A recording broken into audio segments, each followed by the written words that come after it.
আপনি কি হ্যার পক্ষে নাকি না এর পক্ষে? আপনি কি পরিবর্তন চান কি চান না? চান কি চান না? এই যে দেখেন গণভোটের হেয়ার যে লিফলেটটা, এটা আমার কাছে আছে, আমি পৌঁছাই দিব আপনাদেরকে। এগুলা কি আপনাদেরকে কেউ বলছে?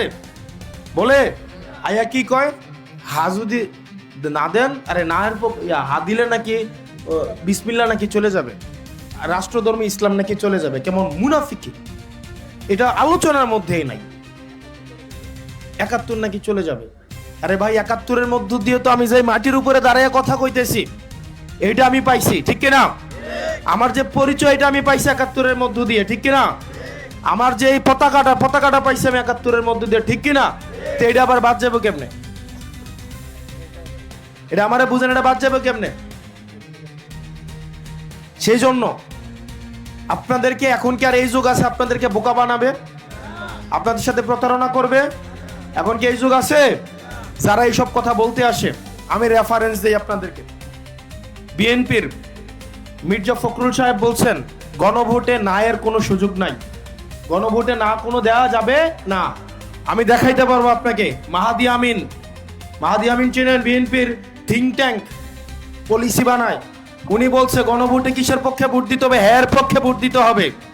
কিন্তু আবার তৃণমূলে আইসা গোপনে কি কয়? না এর পক্ষে ভোট দেন। চিন্তা করছেন? আমরা গণভোটে কিসের ভোট দিব? কিসের ভোট দিব? মনে থাকবে তো?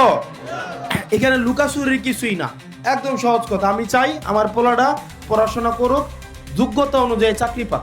তাকে চাকরি পাওয়ার জন্য সরকারি দলের রাজনীতি করতে হবে, বিষয়টা এমন না, ঠিক কিনা? ও এমন হয়েছে না বাফে একটা রাজনীতি করতে বলে ফলার চাকরি হয়েছে না, এরকম হয়েছে না?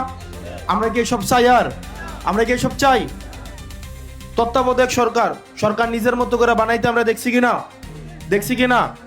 নির্বাচন কমিশন নিয়ন্ত্রণ করতে দেখছি কিনা? এগুলা কি আর আমরা এগুলা পরিবর্তন চাই কিনা? তার মানে যারা অপপ্রচার চালাচ্ছে এবং যারা ন্যায়ের পক্ষে অবস্থান নিচ্ছে, তারা মূলত সংস্কারের বিরুদ্ধে অবস্থান নিচ্ছে।